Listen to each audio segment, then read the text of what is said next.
Welcome to Emerson Collective's Demo Day. Please welcome to the stage founder and president, Laurene Powell Jobs.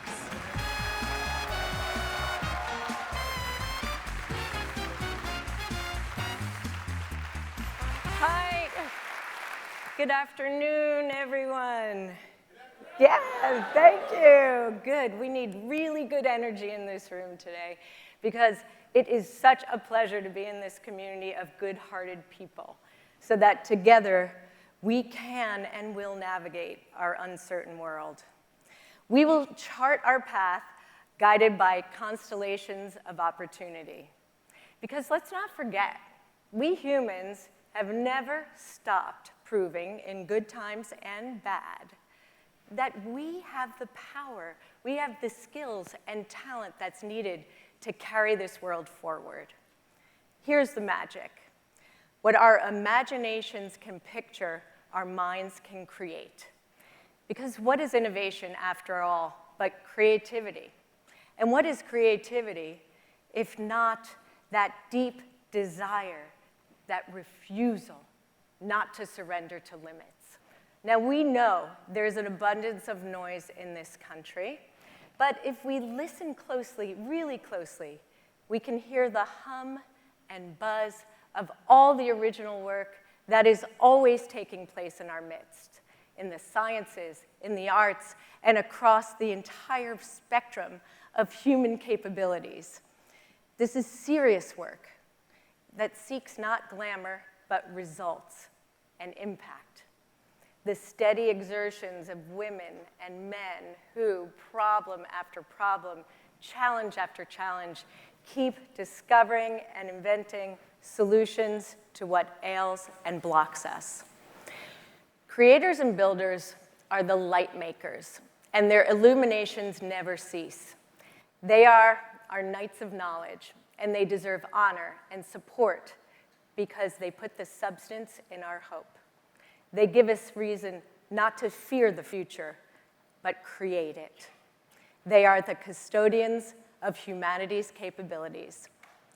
And you, my friends, are builders and creators. Welcome to Demo Day.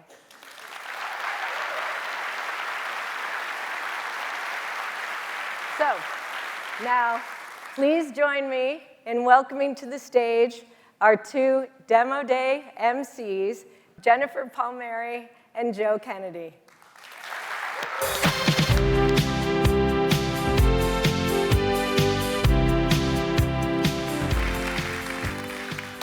Hello, everyone. Welcome to Demo Day 2024.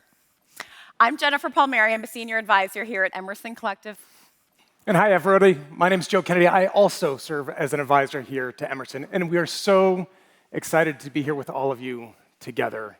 We are very excited to have each of you here with us. And now, friends, we all just came off a very busy election season. We'll call it a very busy election season. So some of us might feel like we could use a dose or two of hope and optimism. And I have great news. You have all come to the right place. As you will see today, great work is happening everywhere, across the country and around the globe. So for those of you who are new to Demo Day, let us break it down for you. Each year, Emerson Collective brings together some of the brightest and boldest entrepreneurs. They come in many forms. They are inventors, community leaders, advocates, artists, musicians, you name it. And they come here to this stage to share their stories and leave each one of us inspired to act. So today we're going to hear from 10 entrepreneurs from across Emerson's portfolio who will present short demos. We will have an inspiring conversation with a special guest in between. And of course, as always, we will have an incredible music performance that will cap the end of the day. There's really only one rule: cheer loudly for our speakers.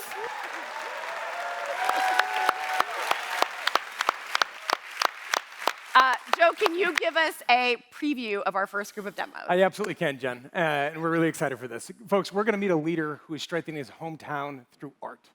We'll hear from an entrepreneur with a plan to deliver high-quality health care to all women at every age. We'll discover the groundbreaking science that is generating sustainable jet fuel for the future.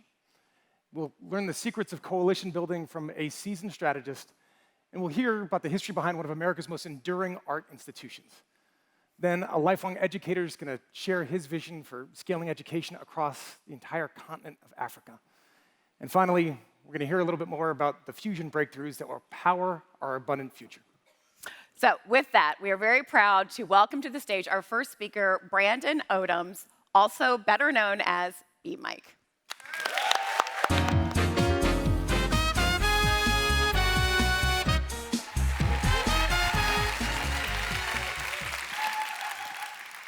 I'm super grateful to be here. When I begin a painting, I like to think that the goal is to do more than create a painting. It's an exercise in radical imagination. No, scratch that. It's a seed of radical imagination. If this were actually a painting, I would cross that out and cover it with that new word. And there's actually a word for that called palimpsest. I heard someone use it to describe my work, bold portraits coupled with palimpsest backgrounds. I thought it was a diss, so I looked it up. And now it's my new favorite word. Something that has been layered or covered repeatedly while still retaining hints of its earlier forms. My life is in that word.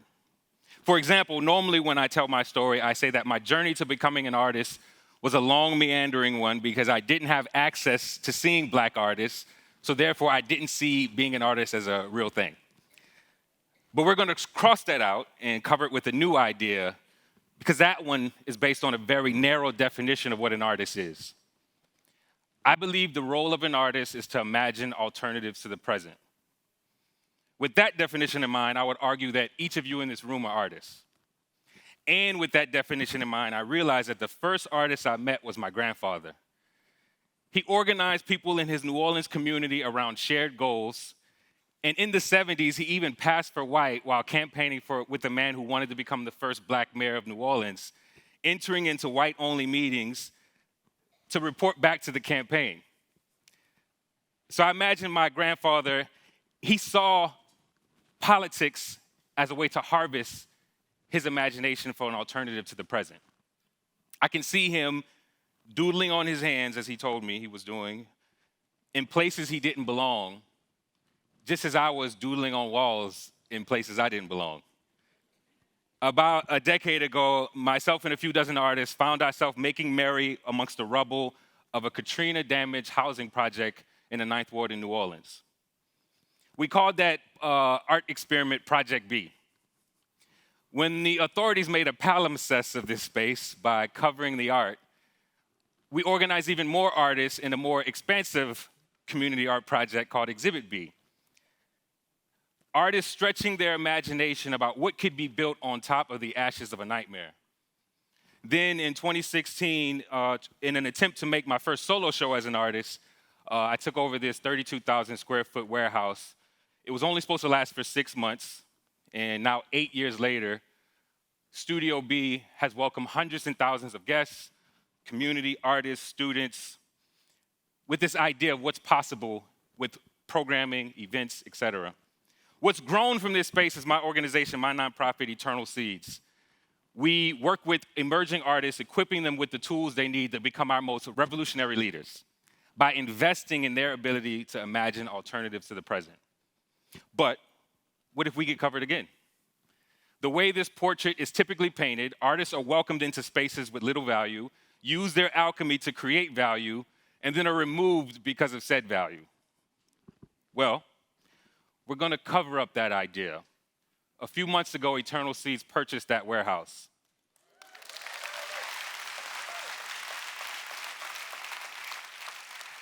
I believe ownership is one of the most powerful acts of liberation. The only people who will be covering up our work now is us, creating a living museum and community space that surpasses our wildest dream.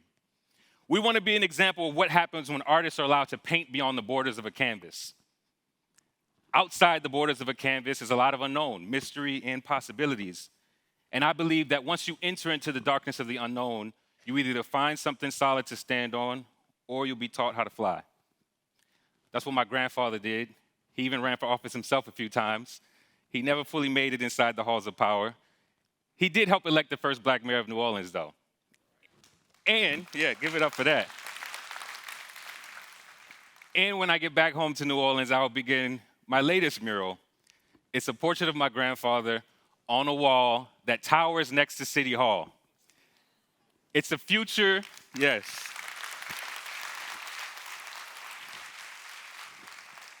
It's a future he probably didn't imagine, but it's also one that he made. Thank you so much.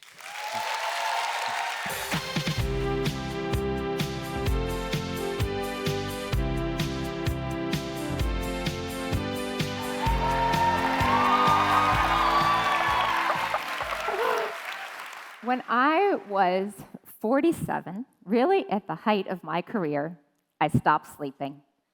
I was waking up every evening in 2 o'clock in the morning and couldn't go back to sleep. The next day, I went to work and was forgetting people's names. I was also losing my car in the parking lot and getting very scared that I was getting Alzheimer's. This created anxiety both at home and at work. I went to my primary care physician. He suggested sleeping pills, but said I could only take them once in a while because they were addictive. He also suggested that I go to therapy. I did not need therapy. I started talking to all of my friends, amazing women, also awake at 2 o'clock in the morning. Journalists, physicians, engineers, everyone was having the same things. They were experiencing unexplained physical symptoms that were really debilitating and derailing them. This ranged from itchy ears, joint pain, painful sex, lack of libido, weight gain, night sweats, all these symptoms, and they were really getting debilitating. So what was going on?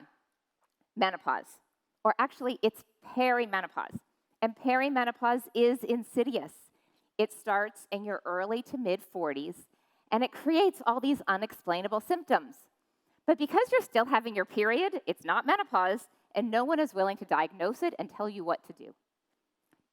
So here's the good news. All of it is treatable if, and I'm going to say if, you have access to expert care. But in the United States, half of the counties don't even have an OBGYN. There's a massive shortage of primary care physicians, and menopause is essentially not taught in medical school. When I started to understand the extent of this care gap, I got really angry, and then I got moving. In 2021, I co-founded MIDI Health, which is a virtual care clinic to take care of women in perimenopause and menopause. We are virtual, which means we're taking care of Fortune 100 CEOs and factory workers, all from wherever they want care. The carpool lane, their office, or the ultimate in privacy, their bedroom closet. We have trained an army, a wonderful army of providers who are taking care of all aspects of women's health. This includes hormone replacement therapy, which is the gold standard for perimenopause and, for the record, does not create cancer, to other medications, supplements, and lifestyle. We also have trained all these providers to understand how to help women age beautifully and healthily, taking care of their bones, their brains, and their heart. And then, my favorite part, it is all covered by insurance. So,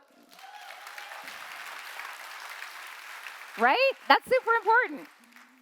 When I go for walks on the weekend and I'm wearing my menopause's hot shirt, women stop me and their appreciation is palpable.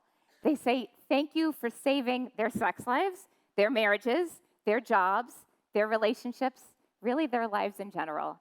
And that appreciation is palpable. And it's that appreciation that drives us on our mission because honestly, it's never been more important.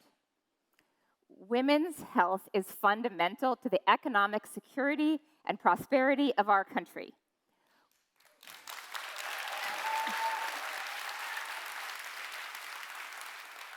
It really is. And when women are given appropriate care, when they are understood and given the right care, they thrive. And when women thrive, we all do. Thank you.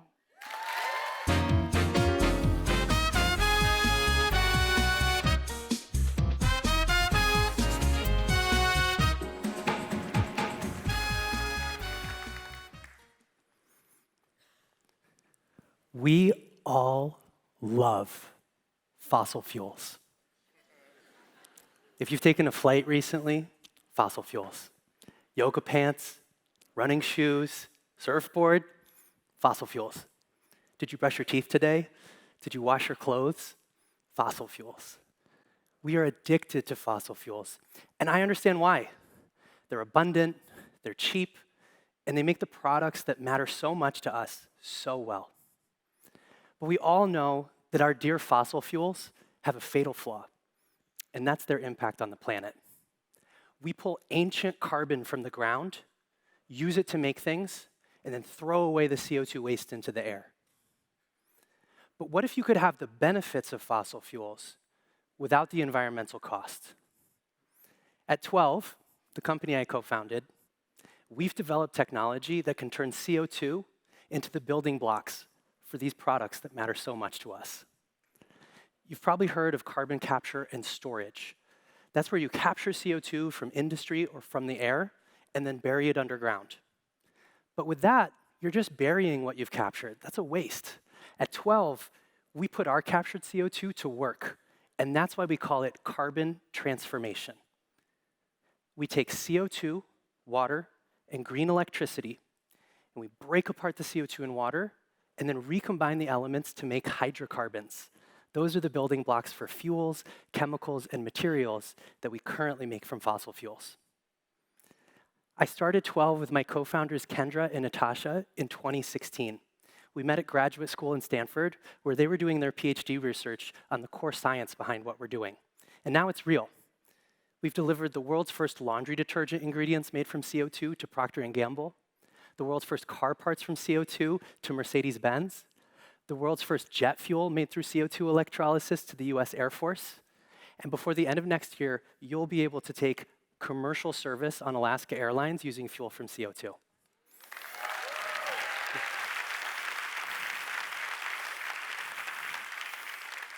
Thank you. I'm really excited for that first flight.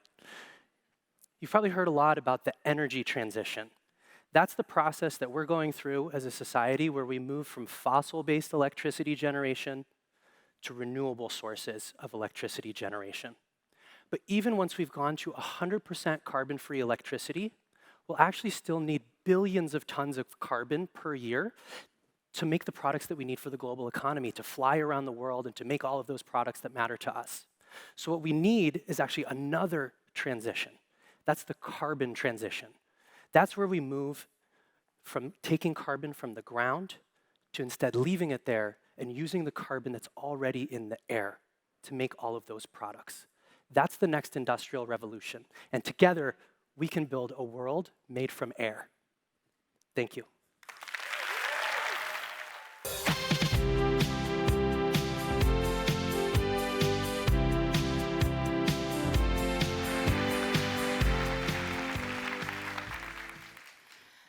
I came to the United States when I was 10 years old with my parents from China.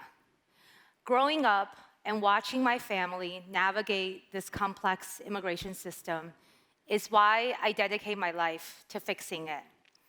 Today, I lead the American Business Immigration Coalition, a powerful group of employers and CEOs from across the country, united around the belief that in order to bring about sustainable change to our immigration system, we need to bring together unlikely partners. At ABIC, we work with the traditional immigrant rights advocates, but our primary focus are employers and job creators in manufacturing, healthcare, technology, hospitality, and agriculture. Our employers know the integral role that immigrants play in our economy. Immigrants, that's right, you can give it up for immigrants. Woo! Immigrants are a quarter of our workforce. Immigrants help to feed our nation. They help to take care of the sick and elderly. Immigrants design semiconductor chips to keep our country safe. In agriculture, a $1.5 trillion industry, immigrants make up 75% of our workforce. At ABIC, we work across industries, across the country, and across the aisle to advance sensible solutions that create jobs, reduce inflation for everyday Americans, and strengthen families. Take Woody Hunt, a conservative business leader from El Paso, Texas. Woody sees every day the hard work and talent that immigrants bring to his construction projects. Or Bob Worsley, our national chairman. Bob is a former Republican state senator from Arizona, a devout Mormon, and the founder of Sky Mall. Under Bob's leadership, we created a coalition of business, faith, and advocates to pass Prop 308, providing in-state tuition for dreamers who grew up in Arizona.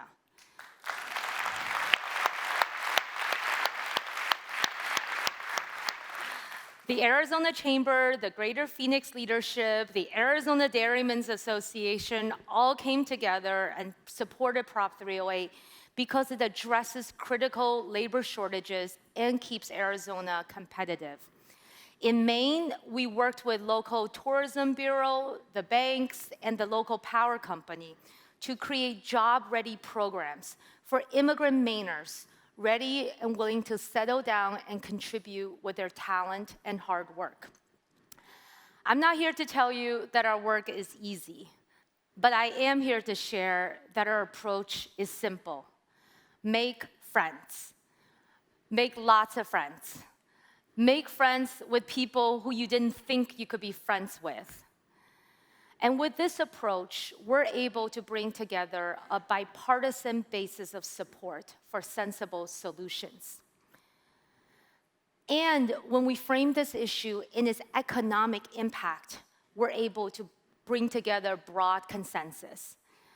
Because it turns out promoting American prosperity is popular across the aisle. And when you're dedicated to finding solutions, you learn that building trust is key. Trust allows us to move past statements and platitudes and towards meaningful action. I have seen business leaders and labor leaders who are often on opposite sides coming together when discussing what would fuel our economy and bring dignity to every worker. And when we recast this issue in its economic imperative, we're able to reset assumptions and build new alliances. And so in this upcoming new year, I encourage all of us to think about ways that immigrants contribute to our country and to our lives. And if you're a business leader, I invite you to join ABIC because we're always looking for new friends to make meaningful change. Thank you.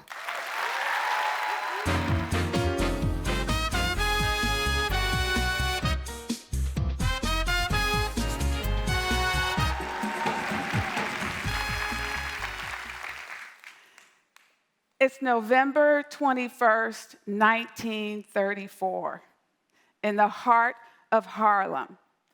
A teenage girl is backstage at the newly opened Apollo Theater. It's amateur night. It's where raw talent take a leap of faith that their dreams can come true. But this young woman who had lost her mom, her home, and she was finding her way on the streets of Harlem, but tonight she came to dance. But as she stood there in the wings, she watched a dazzling tap dancing duo, and she thought, there's no way I'm gonna dance. She heard the announcer's voice echo in the theater. There were murmurs. Someone yelled, "What is she gonna do?" Sensing her panic, the MC Ralph Cooper leaned in and whispered, "Just do something." This was Ella Fitzgerald.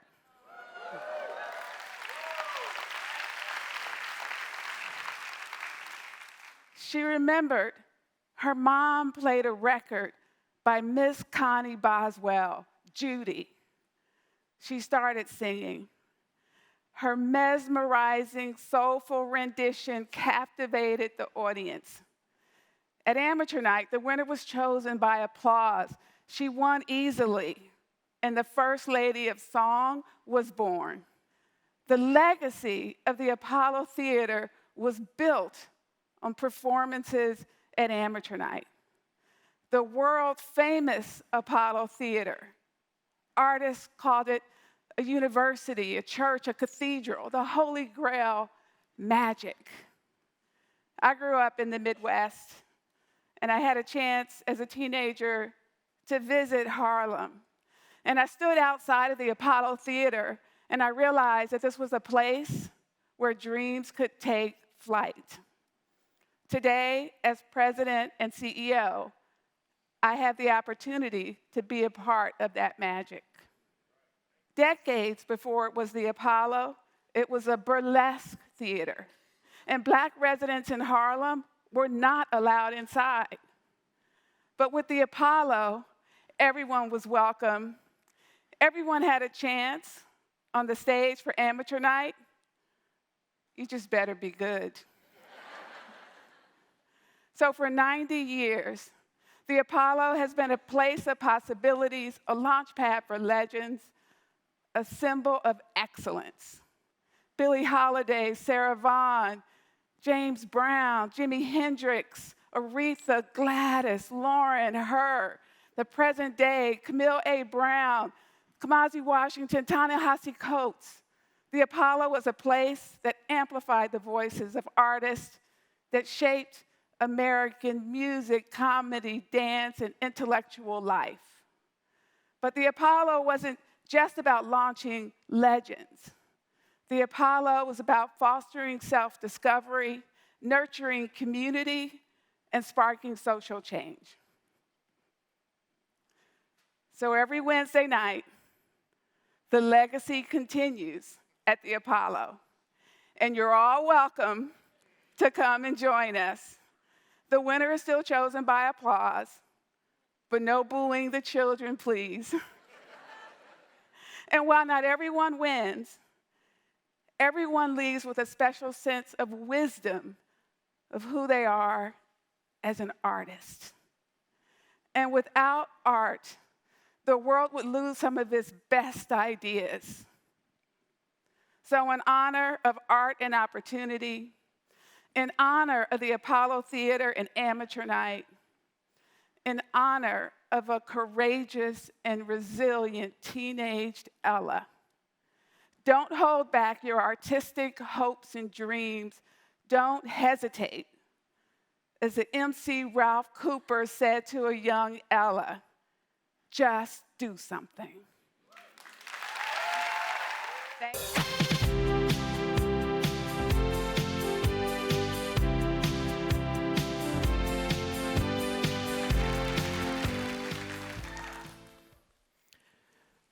"22 years ago, I founded a university that is educating future leaders of Africa, Ashesi University in Ghana. Today, 1,500 students from 30 African countries walk our halls. They meet their best friends for life. They gain agency to solve problems that they once despaired about. And then they graduate and launch into incredibly successful and impactful lives. I thought we were doing everything we could. And one day, the CEO of a bank in Ghana asked me, "Have you heard the saying about little drops of water?" And I said, "Yes. Little drops of water make a mighty ocean." His response, "Patrick, little drops of water evaporate." Have you ever had that dreadful feeling that your best efforts might not be enough? That's how I felt. I was a little deflated, but deep in my gut, I knew he was right. We needed to do more. Africa's population is projected to grow from 1.5 billion people today to 2.5 billion by 2050. And the continent has vast potential in agriculture, clean energy, manufacturing.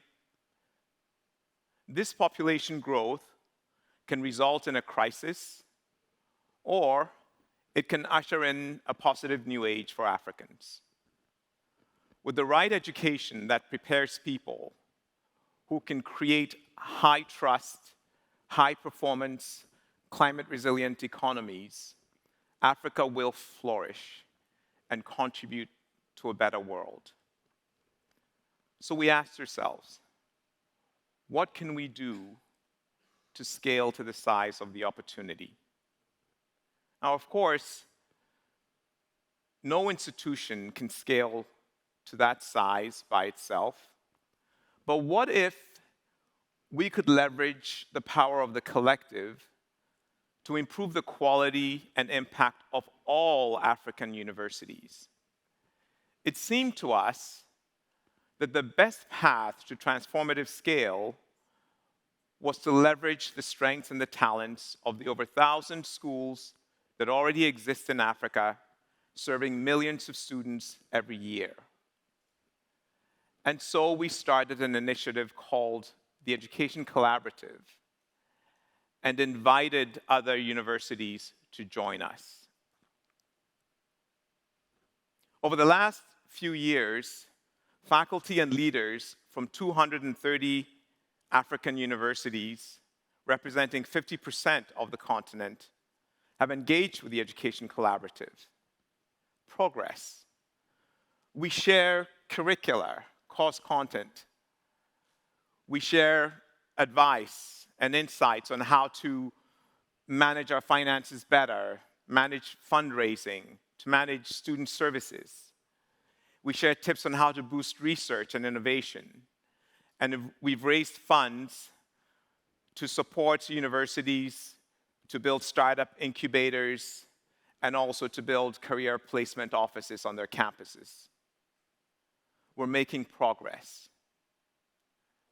Let me share a few examples. Because of this collaborative, Rongo University in Kenya completely overhauled their strategic plan to emphasize entrepreneurship and career readiness for their students. A cluster of West African universities, led by Pan Atlantic University in Nigeria, has committed to making ethics and career preparation central to their work. And to date, we estimate that over 300,000 African students have gained access to better teaching and learning throughout the network. Progress. We are beginning to see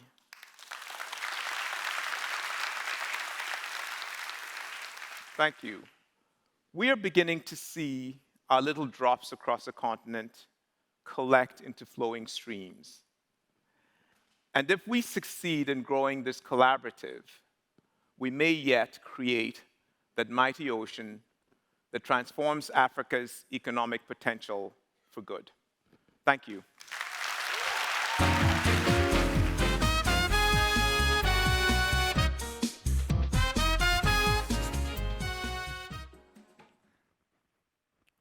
Humans have always had a connection to the stars. We've used them for navigation, for tracking of the seasons. They're steady, dependable, ubiquitous. That light constantly in every single sky is due to one thing: fusion energy. The stars are fusion machines that deep down inside them, a reaction is occurring. It's been occurring since the Big Bang, the fusion reaction. The stars are furnaces that take intense heat and combine the lightest elements in the universe, hydrogen, to form heavier ones, helium, and in the process unleash steady, limitless power. Today, here on Earth, we are on the verge of capturing that same power. Around the world, a race is underway to build machines that hold stars inside them. A new space race, but this time for energy. My company, Commonwealth Fusion Systems, is a leading fusion company. We're building a fusion energy demonstration device outside of Boston. We call it Spark. We're about halfway through building this machine, the most advanced energy demonstration in the world. And in 2027, we'll push a button, we'll power it up, and we'll create a star inside a machine here. The reason that we can do this is because our scientists and engineers stand on the shoulders of giants who have worked for nearly a century to prove that this is even possible. At Commonwealth Fusion Systems, we're combining that proven science with the breakthrough new magnet technology that's made from Nobel Prize-winning materials. These magnets are twice as strong as what happened before, able to lift battleships. We build the machine out of these magnets, and we squeeze the fuel and heat it up to the star conditions of over 100 million degrees, where the fusion reaction occurs. After we demonstrate Spark, we'll move on to building more of these machines. We could build them around the world at places that have fossil fuel plants, turning those to fusion power plants. And this could power our growing population, but also energy-intensive industries like artificial intelligence and deep decarbonization. Now, the road is super hard, and we're just really working at it. It's a long way to go. Why go through so much trouble to be at the absolute edge of what humans can even do? It's because the implications are profound. With fusion energy, we're not just solving the climate challenge that we have today, we're making energy unlimited. Imagine, that's a transformation at the level of like the Industrial Revolution or the automobile or flight. Think about power without extraction, energy without pollution, that you could build anywhere, that operates whether the sun is shining or the wind is blowing. Energy that could scale to 100 times the energy we use today. Energy as a technology, not as a natural resource. The ultimate equalizer. We live on a planet today that's defined by consumption. It's incredibly finite. With fusion, we move to something closer to the stars. That's a new energy source. It's the last energy source that we will ever need. It could power the world we have today, but also the world that we want in the future, unlimited and forever. Don't just take my word for it. Come see it. Come see a star on Earth and join humanity's power move. Thank you.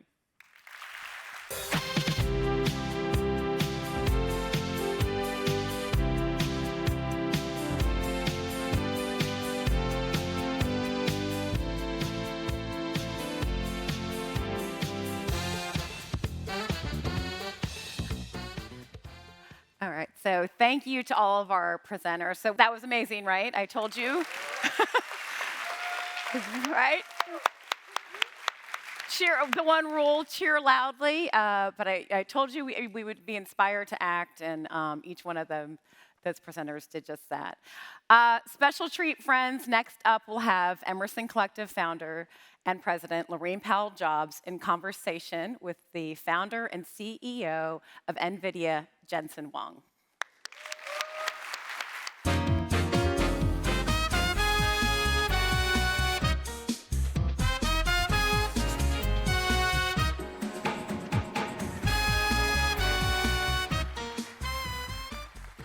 This is exactly what happens when I get home every night. All your dogs. Exactly. That's what I meant. They were so happy.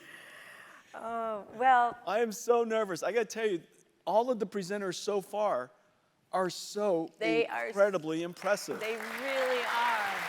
I know. I'm just happy I didn't see that when I started the company in 1993. If I would have seen any of that, I would have been scared out of my wits.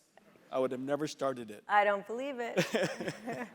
Because we're talking a lot today about great work happening everywhere and the work of creators and builders and the essential drive of humanity to create and build and move things forward. And obviously, Jensen is a prime example of one of humanity's great creators and builders. As the CEO of NVIDIA, which I heard has been called an overnight sensation 30 years in the making, which is often the case. So toiling, working really hard, suffering, almost failing, and then lots of times. And then not failing, spectacularly succeeding. And they began as a company focused on graphics-based computing, designing chips, GPUs for video games. For the most part, you built out the market, the video game market, but they had an idea of a breakthrough chip, which also then happened to animate and fuel the AI revolution, which is pretty astonishing. And as Thomas Edison once said, if we all did the things we were actually capable of doing, we would literally astound ourselves. And the technology that NVIDIA is creating is astounding. Thank you so much. So Thank congratulations. And today, as you all know, really is fun. You know, I had to tell you, I love listening to her talk, and I love listening to her talk about me. Well, good. We still have 19 more minutes. So I would like to say here we absolutely go. nothing at this point. Yeah. leave, All right. leave it at the top. Well, even though this is not necessarily Jensen's measure of success, NVIDIA is now one of the most valuable companies in the world. And we can have pride of place in California that it's right down the street from here and is really just fueling the innovation for the rest of the world. So I want to talk to you a little bit about this, Jensen. So Jensen has been the CEO, he was the co-founder with 2 other co-founders of NVIDIA, but the CEO for over 30 years, which is in itself uncommon. He's the longest serving CEO in Silicon Valley, and as many of you know, not only because it's very difficult to please early funders, early venture capital funders who get frustrated with the pace of innovation and perhaps revenue generation, but also because the skill set that's required as you conceptualize and imagine a product or a service that becomes a company, that, and then manifesting that, and then convincing others to come join you, and then building it, and then communicating it, and then failing and correcting your failure and scaling it. These are all very different skill sets. And so NVIDIA started as a 3-person company, the 3 of them. They now have 30,000 employees in 70 offices around the world.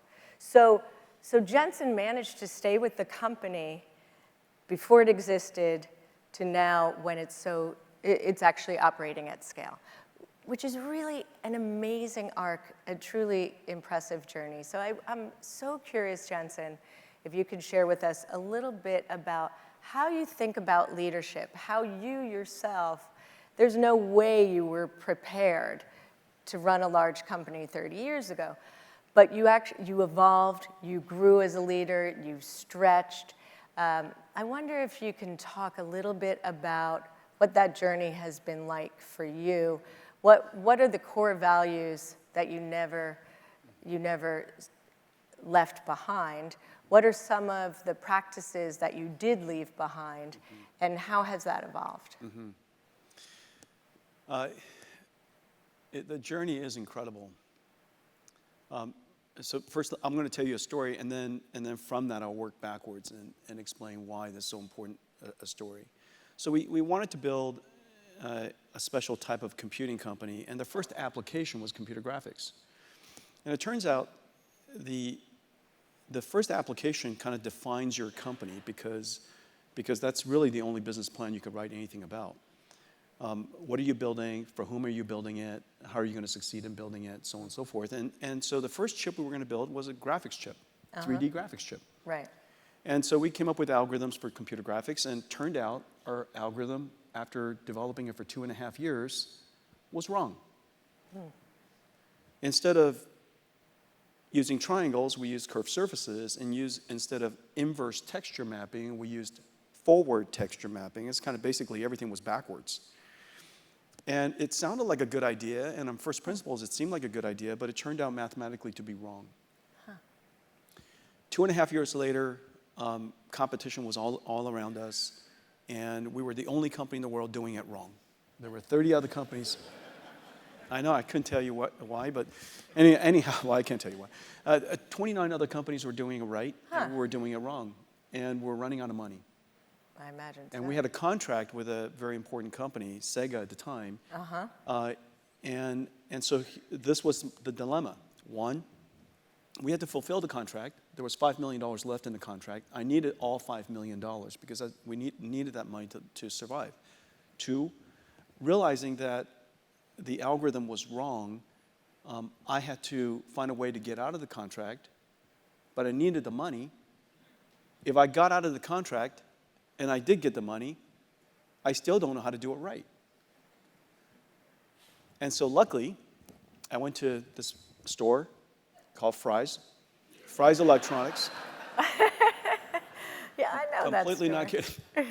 And bought 3 textbooks from a company called Computing 101, or what was Yep, it? Computer Graphics 101. No. Not kidding. And I brought those textbooks back. I had $200 in my pocket. I bought 3 textbooks, otherwise I would have bought more. And took it back to the company. I said, guys, listen, start reading. Meanwhile, I called Sega, and the CEO's name is Iri Majuri.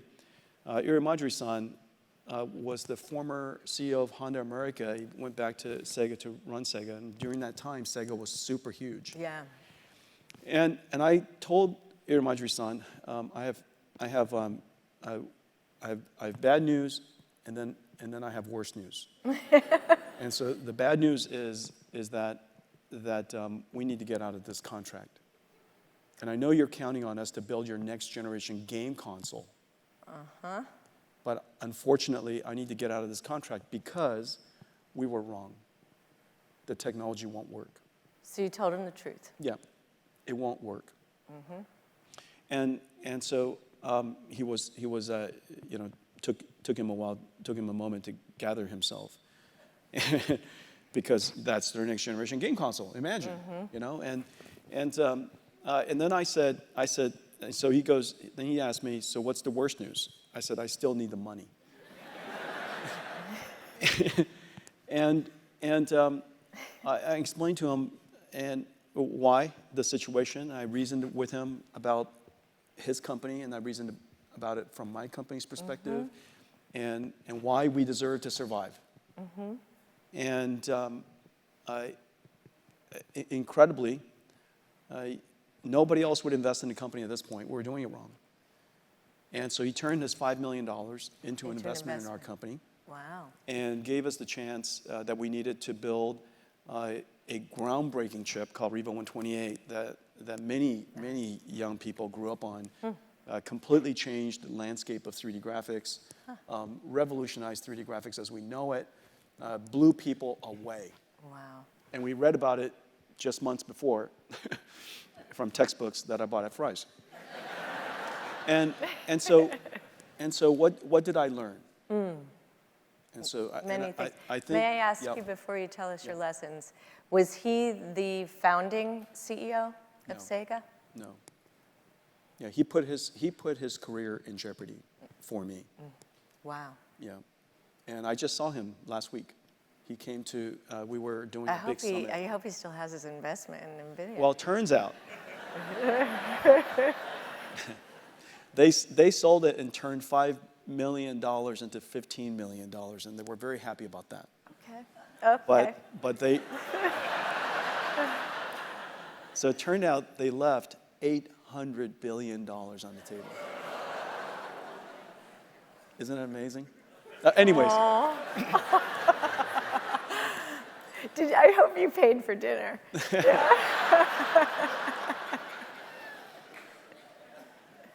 So I learned this, and if I could just pass this on to all the CEOs and all the founders.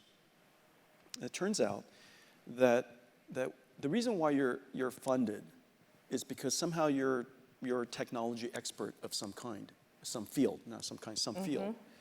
And you're world class at what you do, and that's the reason why you got your backing.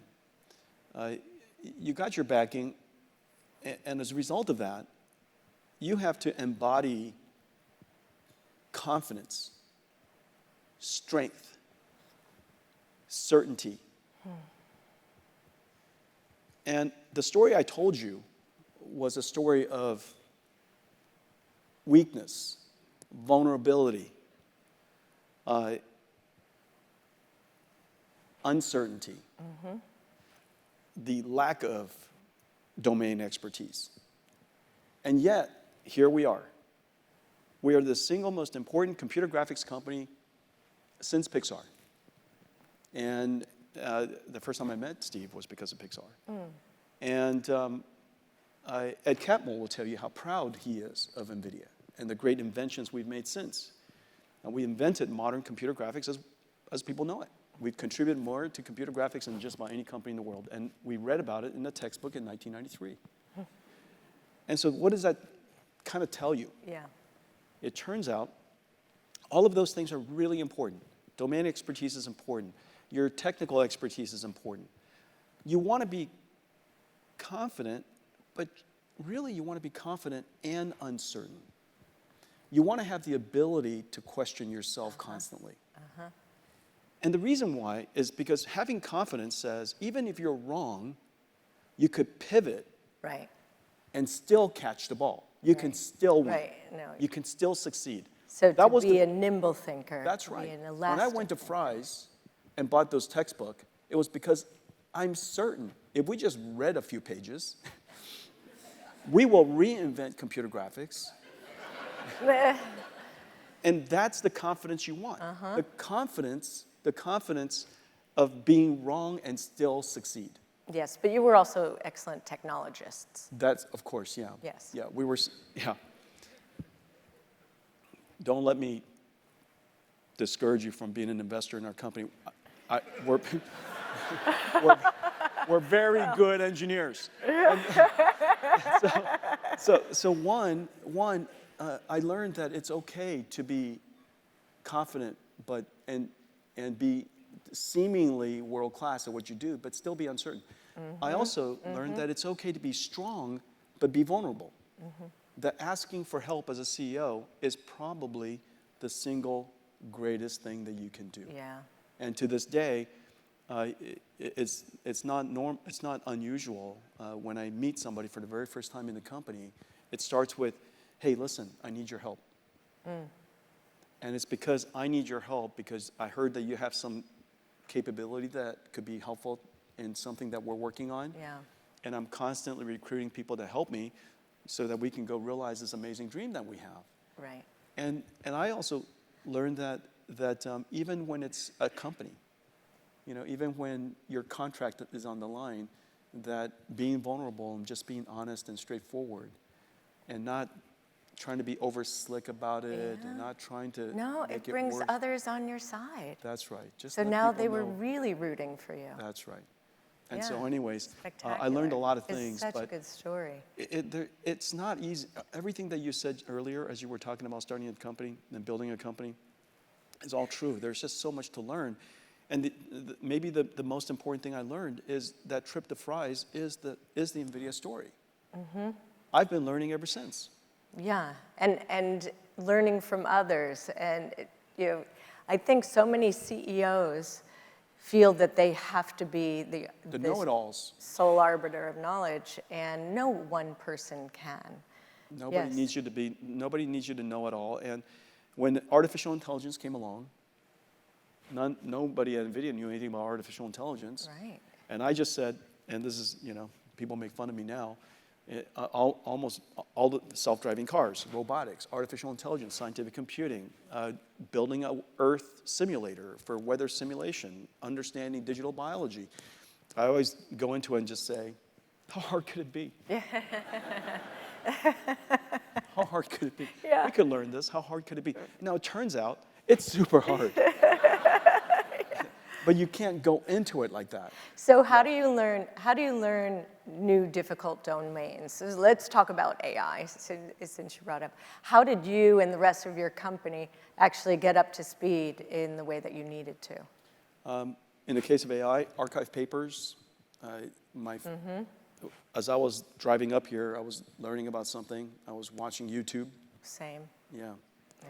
Yeah, I was up late last night because of Lorraine, and I was up early this morning because of work. And so I fell asleep in the car, and I was just trying to learn something, and 5 minutes into it, I was gone, but that's not usual. Same. So, but just you keep do learning. take teams and second them to other industries and problems to help And then I other start teams. sending them and- information. So talk a little Archive bit about that, because archive that's pretty amazing. Archive papers, connecting to researchers. I'll go out and, I'm searching for knowledge myself in a new space. Yes. And maybe there's a researcher we connected to. Maybe there's an engineer we connected to.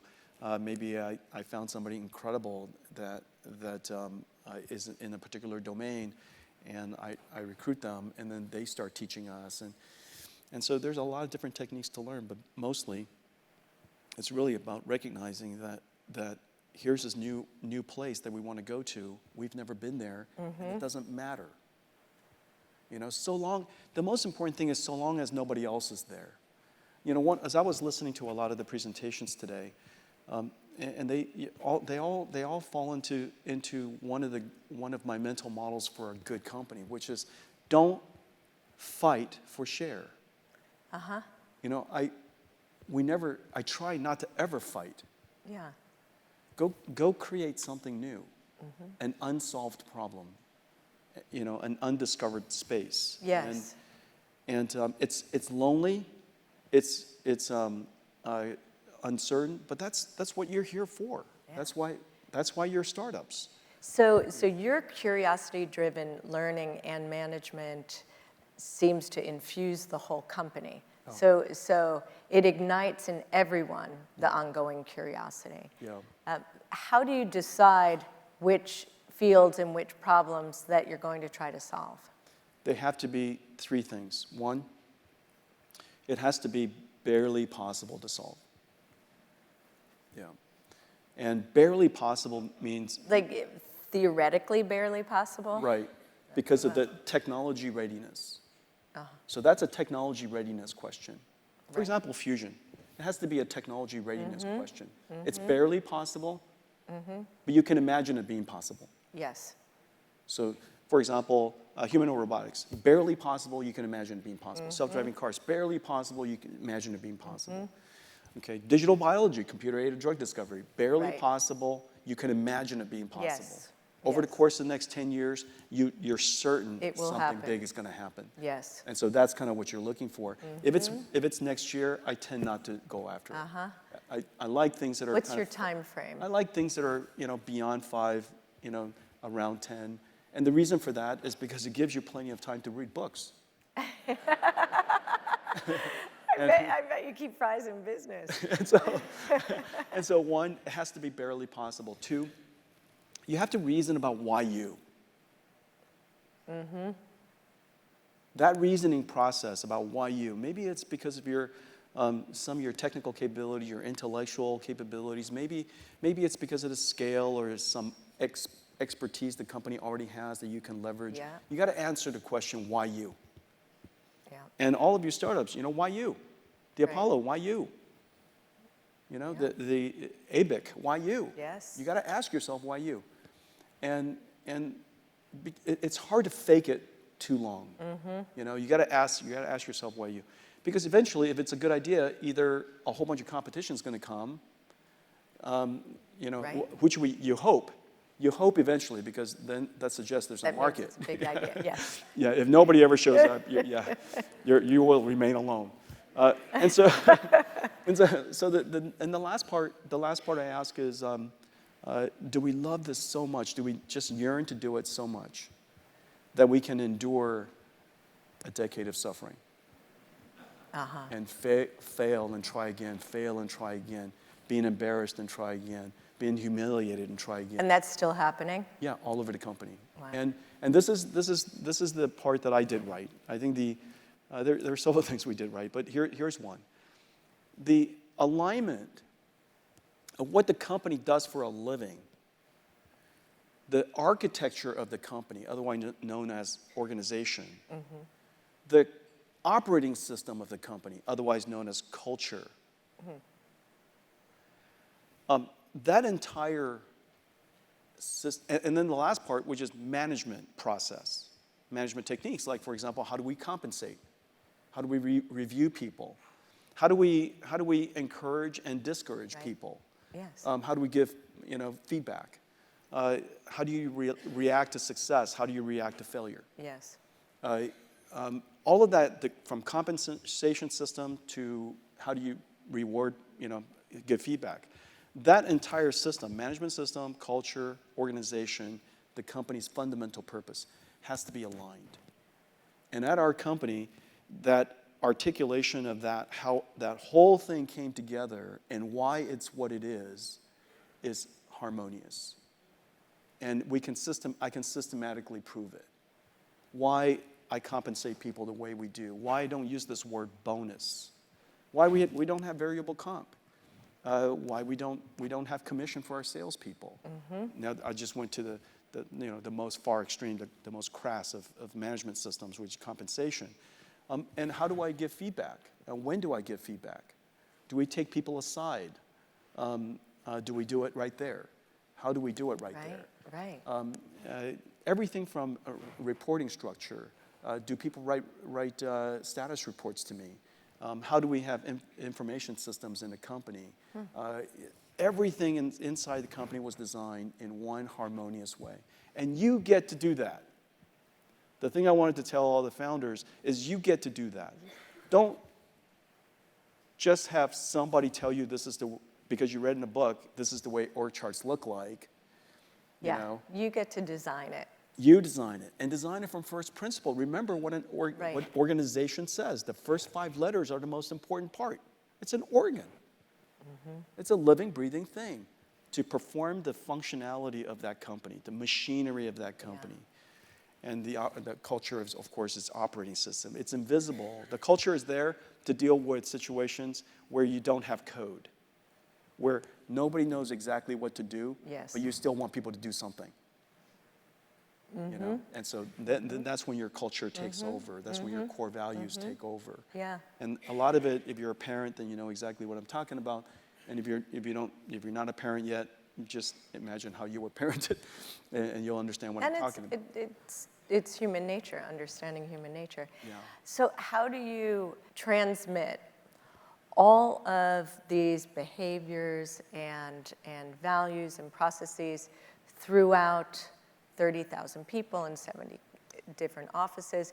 Do you have any type of NVIDIA University? Do you have small circle training programs? What have you innovated and found that works? Of course, the word of mouth is really powerful. The employees talk about our culture and things that we invented to enhance our culture, to reinforce our culture. Yeah. Phrases are important.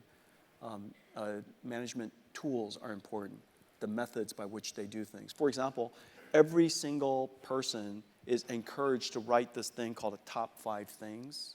It's called things because it happens to be, I designed a chip or I went to a great restaurant where they have excellent fried chicken. If you found a restaurant and they have excellent fried chicken, I want to know about it. And so top 5 things. And so I took a vacation.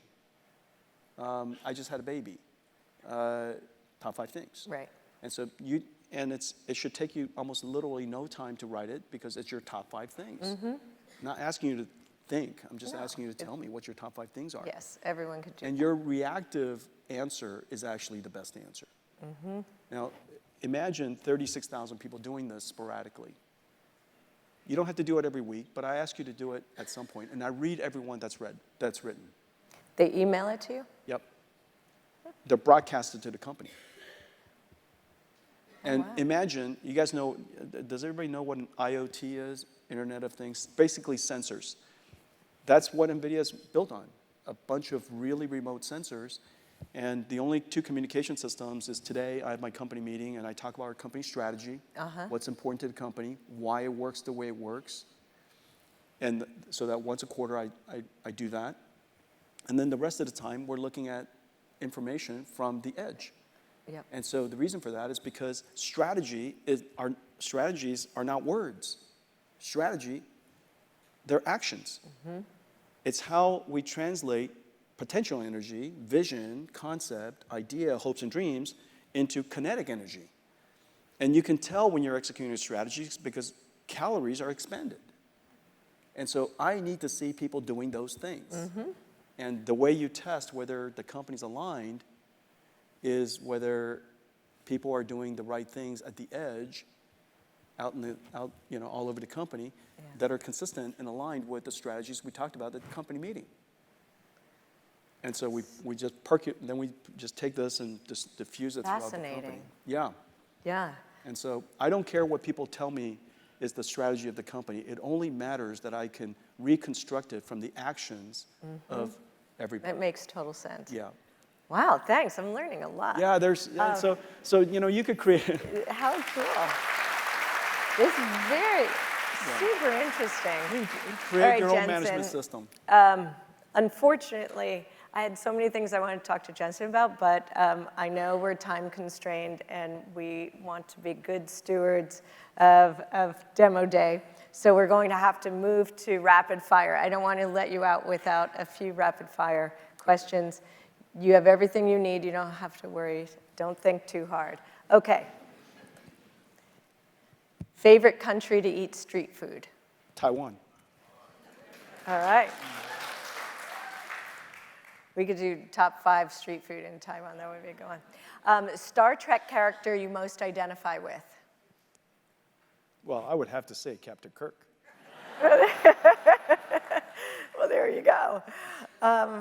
Favorite video game you still play? None. Favorite video game you once played? My favorite single video game is the video game that my 2 kids learned how to play on, and it's the first multiplayer game they ever played, Battlefield 1942. I don't know it. Okay.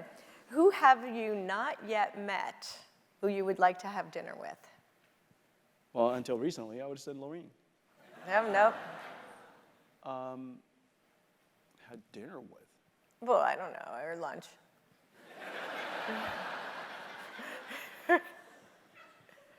Coffee. I genuinely don't know the answer. All right, we Lorene, can come I back know a to lot that of people. It could be, a rock star. Okay, here's one. If I knew how to name even one rock star, the only rock star I know, the only musician I know is MC Hammer because he lives around here. And I met him because of Lorene. He's pretty great. And then the other, I'm now that I'm thinking about it, I'm totally in with all the rock stars. Will I Am, and that's because of Lorene. Yes, love. If not for that, I don't think I would have known anybody. And I don't even know one song from Taylor Swift. Yeah, well, there's a shocker. Okay. Here we go. Here's a good one for you. Most important technology humans have ever invented. Artificial intelligence. Oh, there you go.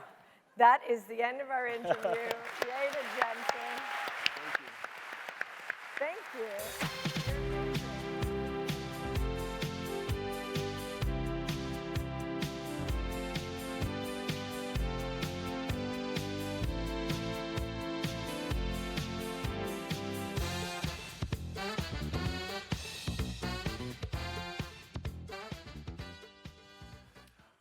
Wow, thank you, Lorene. Thank you, Jensen. I'm sure they'd like that 840 billion back. But so, Jen, what do we have next? So, well, Joe, to round us out, we'll hear a hopeful message about how to strengthen civic trust in this country. That's a good one.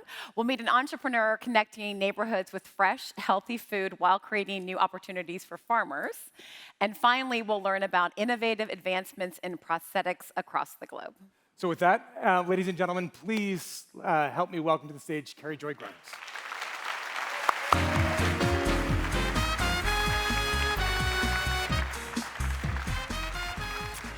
All right. How many of you have been to Hershey, Pennsylvania? All right. Hershey, like the chocolate, that's where we're going, is where Kelly is from. And Kelly has had a few jobs in these last few tumultuous years. She's been, she's worked in caregiving, she's worked in retail, and she's also worked at that Hershey factory making some Kit Kats. I don't know if you've done this before, but the grind of going from job to job could really grind down your trust in the American dream. And when you start thinking, man, Jesus, it feels like this country that I'm working for isn't really working for me, and then people around you are thinking and feeling that same way, well, friends, that's kind of a recipe for civic disaster. You know what I mean? Well, in a moment like that, Kelly found her way to Work Money, the organization I lead. We're a nonprofit with 8 million members, and we help people raise incomes and lower costs. And we hooked Kelly up with some affordable internet. She got $30 a month off her bill, which that little bit of $30 savings ended up being a big deal for Kelly. You know, she got to kind of get reconnected to the wider world. She got in line for higher pay and work, and she got to FaceTime with her best friend Lauren in West Virginia, who she had not talked to in a dog's age. And Kelly found her that daily kind of faith that had been dropping in her ability to believe she could even get the American dream. It shifted, and she felt like hope that things could get better because things had gotten just a little bit better for her, just a little bit. And that is what Work Money does. We connect people, we give them resources, tools so that they can succeed. And then Kelly, like a lot of other folks, kind of gets reminded that, no one's going to fix it for us, and we're better off, we're more likely to succeed when we have each other. That's what we do. I'm Carrie Joy Grimes, CEO of Work Money. And it's not going to surprise anybody here to know that Kelly's not the only one struggling. I'm sure you guys are all aware of this. Half of Americans cannot afford a $1,000 emergency. And I think we are really living the consequences of that right now, you know what I mean? That's why 4 years ago, I started Work Money, because I could see all the insecurity and the financial precarity, and it was, kicking up all this tribalism, and it was tearing apart my family, my friend groups, our country. And look, y'all, this is not rocket surgery. Study after study shows that when people have financial security, they trust their country more. They lean into their communities. I mean, it's not that hard to imagine. Think about it. If I'm spending every day figuring out how to make ends meet, I have a little less time to think about my version of the American good life or how to take a vacation or how to be a good neighbor. I mean, what if there was a place where anyone could go and they could get help, tools, resources, information about their money, and they knew that the person they were talking to was completely on their side? That's what we built. We help people. Oh, thank you. We help anybody figure out how they can put more dollars in their pockets. I mean, we do everything from how to convert to solar and save on your energy bills, to how to learn to save money, how to save for retirement, how to budget, how to get gas coupons. We even have, and if you are cool, I will hook you up, discounted tickets to Dollywood. Yes, that's a real thing that we do. And we meet people wherever they are. TikTok, text message, even AM radio. We help folks figure out what resources they've earned. And then we help people kind of make sense of their money and the economy. And then we try to engender some hope. Our members have put $1 billion back in their pockets. Yes, right? And it gets better. Every month we talk to thousands of people, and we've measured a significant increase in their trust in America and each other. And that is the country that I want. The one where people have the tools and the chance they need to improve their own lives. Okay, it's a real talk. It's a real talk moment. It's a little hard out there for a lot of folks, yeah? Yeah. Well, I think there's a way that we can better understand the fractures between so many of us, and we could even get a lot of us back in the same tent, working together for the future that we want. I mean, come on, that is the actual history of this country. We know how to do this. We know how to navigate this moment. We do. Work Money's piece is building an America where everyone can afford to live a good life, and people know they're not alone, and that somebody has their back. That means you too. You are not alone, and we have your back. Thank you.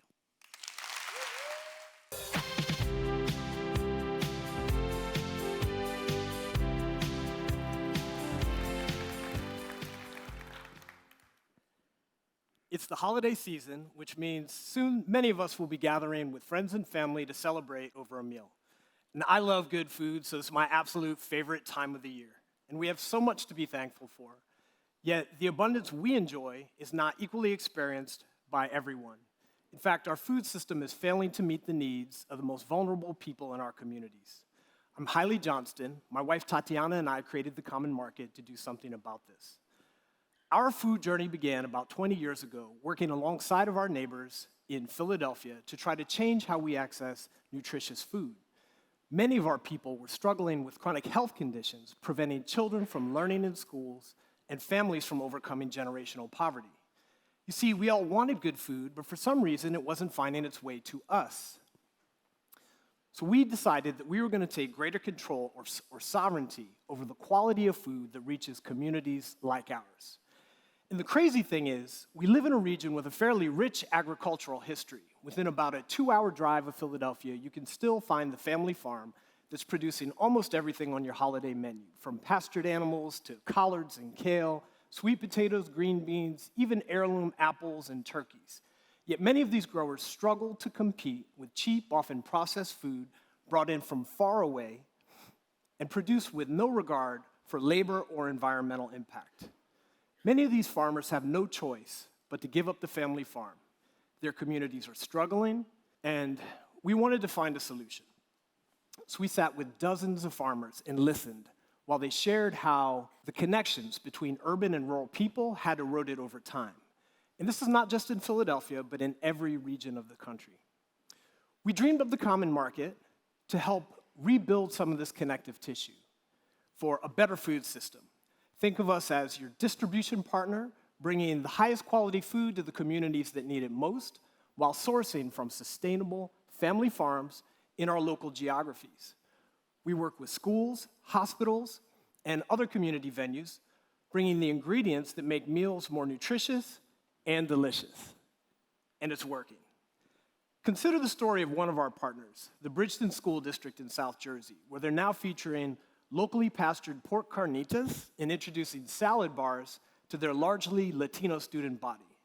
Bridgeton's a small district in a farming community, largely teaching the children of farm workers, yet previously were sourcing no food from their local farm economy. Now, through our partnership, they've committed to buy more than $500,000 a year in local and sustainably grown food. And commitments like this are going to keep local growers, farmers like Kenny Barty, a young black farmer, in business and on his land. And this is just one story from the more than 240 schools and 150 family farm partners we work with in the Mid-Atlantic region alone. So what began as a humble quest for better food for our neighborhood has expanded pretty significantly. From our Philly hub, we're now serving communities from New York to Washington, D.C. And we've built regional hubs in Atlanta, Houston, and Chicago, Illinois. And from there, we're working across 15 states that comprise nearly a third of the US population. We've invested more than $250 million back into these communities, supporting urban and rural partners while expanding access to good food. And there's so much more to do. Perhaps California's next. The good news is we all can get involved. So while you're planning your meal this holiday season, I want you to consider the potential impacts of your food choices. Remember that when you align your values with your actions, you really can make a difference. And good food can help bring about the healing our nation desperately needs right now. I want to thank you all for being on this journey with us.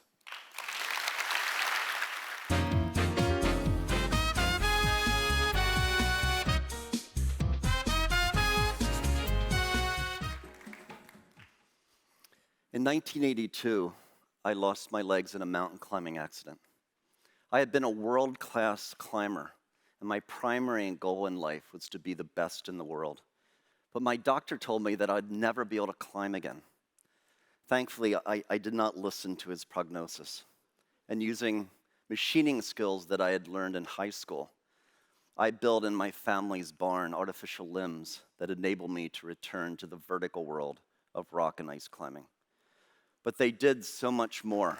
Thank you. They augmented my climbing prowess. The limbs that I had built actually enabled me to climb at a more advanced level than I'd ever achieved before the accident. And I realized at that point that my doctor's prognosis was based on the limits of technology, not on the limits of human potential. Today, I co-direct MIT's K. Lisa Yang Center for Bionics. What is our mission? We seek to end disability in this 21st century through the advancement of technology and access. Approximately half the world's population suffers from some form of physiological or cognitive condition, resulting in unwanted disability. Amputation, or seeing impairment, or severe depression or anxiety, but it doesn't have to be this way. Through advancements in technology, we can renew our ability to move, to see, or to lift a mental health burden. Technology can bridge the chasm from unwanted disability to the abilities that we all seek. Across the long arc of innovation, humanity will make basic levels of physiological function a human right. Now, to solve the problem of disability at MIT, we're developing the most advanced bionic technology in the world. We're developing mechatronic limbs that are controlled through thought, restoring natural movement patterns under full brain control across a vast array of movements. These bionics even enable natural movements while manipulating a soccer ball and other complex maneuvers. We're also developing a digital nervous system to restore lost movements after a stroke or spinal cord injury. And nanoscale devices that exploit neural vasculature to emit therapeutic signals deep within the brain. Now, to solve human disability, bionic technology is not enough. We also have to improve access of that technology to people in need. My MIT group has been rigorously working to build a sustainable prosthetic sector in the Western African nation of Sierra Leone. This region is arguably the most challenging region in the world to design and fit prostheses. If we can do it in Sierra Leone, we could be able to scale our methods in other regions of the world. Like tens of thousands of other Sierra Leone citizens, Mohamed Ba lost his limb in the country's civil war that ended in 2002. Rebel forces attacked his village, and as a young man, he escaped with his life, but he stepped on a landmine. Just as I was able to return to mountain climbing using artificial limbs, Mohamed can now walk freely with an artificial limb that we constructed for him. And he can reliably be spotted. Thank you. And his passions are soccer, so he can be reliably spotted on his beloved soccer pitch. So restoring quality of life and renewing living independence for persons with disabilities is a moral imperative. Disabilities experienced by a friend or a family member is so common that we just accept it as part of the human condition. A great narrative of this 21st century will be the mergence of humans with technology, resulting in the mitigation of disability caused by disease, traumatic injury, or birth defect, unleashing humanity's greatest potential. Thank you. Thank you.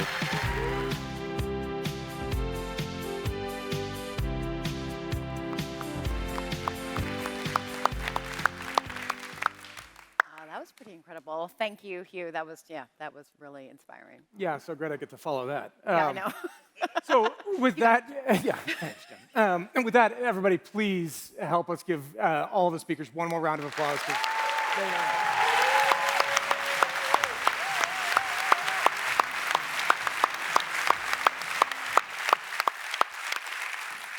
Each of them has given us valuable ideas and inspiration and reminded us that great work is happening everywhere. So let's take those messages to heart. For those of you in the room, we have a chance right now to connect with the speakers at the reception in the lounge downstairs, and they are really eager to engage with all of you.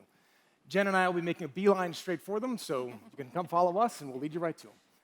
For those of you that aren't able to join us in person this afternoon, you can still find a way to connect with all the speakers through ecdemoday.com. So reach on out. And to close us out, we have a very special treat. We are going on a musical adventure across the state of Kentucky. This is a place bursting with natural beauty, history, and a quintessential American musical legacy. I am thrilled to welcome to the stage EC Fellow and conductor of the Louisville Orchestra, Teddy Abrams.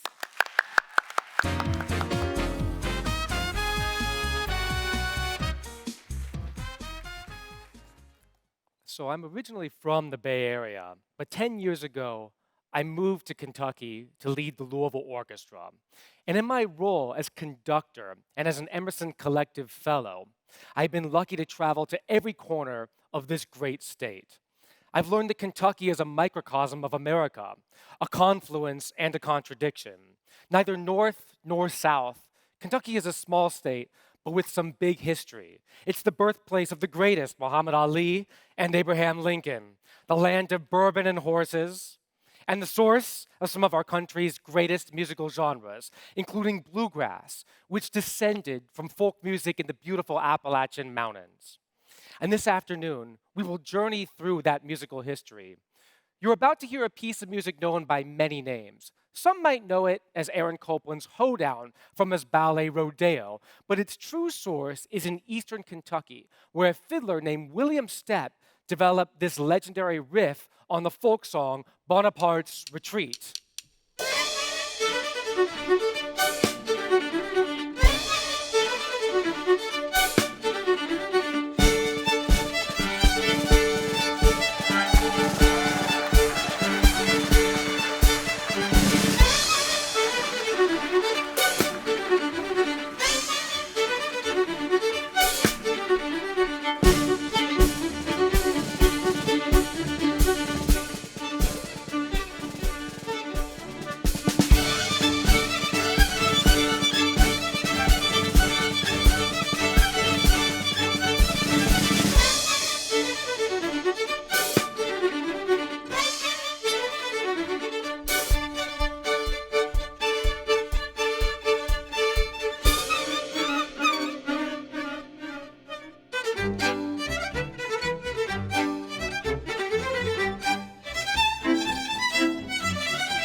Let's hear it for this incredible orchestra from my alma mater, the San Francisco Conservatory of Music.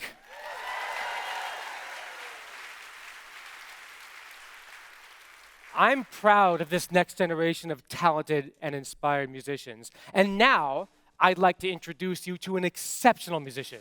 He's a classically trained percussionist, a passionate educator, the youngest ever elected Louisville Metro Council person, and a spectacular, legendary hip-hop artist. Please welcome Corey Arthur to perform the classic old-school rap song, The Show.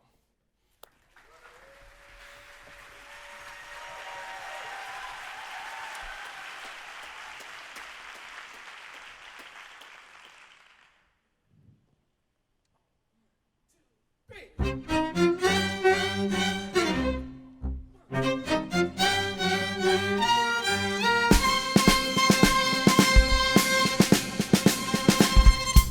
of hip hop.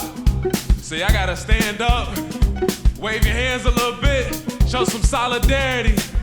Yes. Ever seen a show with fellas on the mic with women in rhymes that don't come out right? They bite, they never write, that's not polite. Am I lying? No, they're quite right. Well, tonight on this very mic, you're about to hear, we swear, the best Dawn rappers of the year. So, cheerio, yeah, scream bravo. Also, if you didn't know, this is called The Show. Go!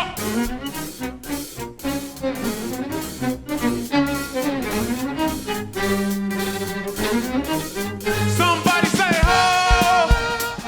Say ho, ho! Say ho! Ow! Y'all know what? Something feels wrong. I'm struggling with anxiety, the feeling is strong. Please bear with me while we use the hill in the song. 6 minutes, 6 minutes, 6 minutes, turn my consciousness on.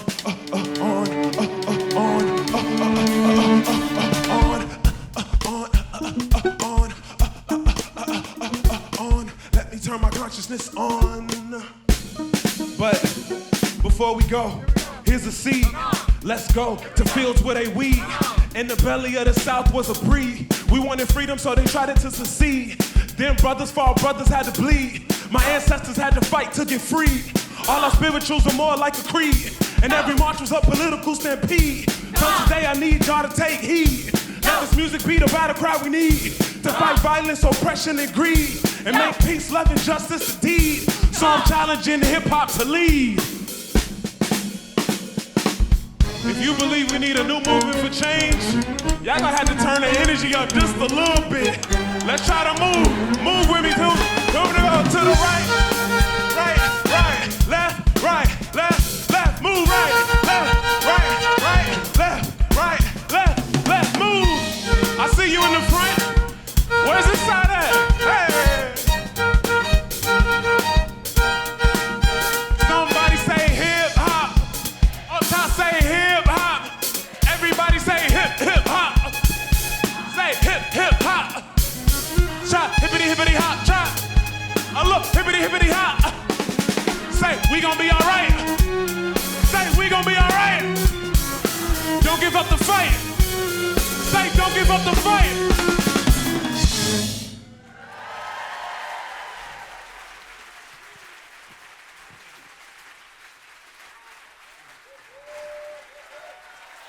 Let's hear it for Corey Arthur. One of my favorite collaborators from Louisville. And now for some music that's straight from the heart of Kentucky. First, we're gonna play Blue Moon of Kentucky, which is essentially our state song.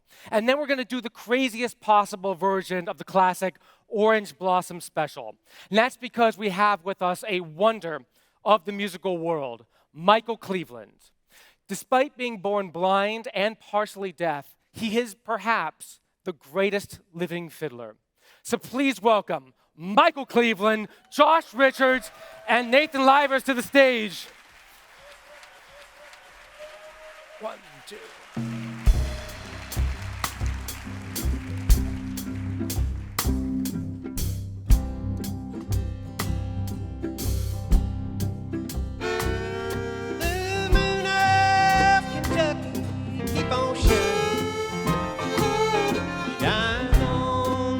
Gone and proved untrue. Moving up Kentucky, keep on shining. Shine on the one that's gone and left me. It was on a moonlit night, the stars were shining bright. She whispered, come on high, your love and say goodbye.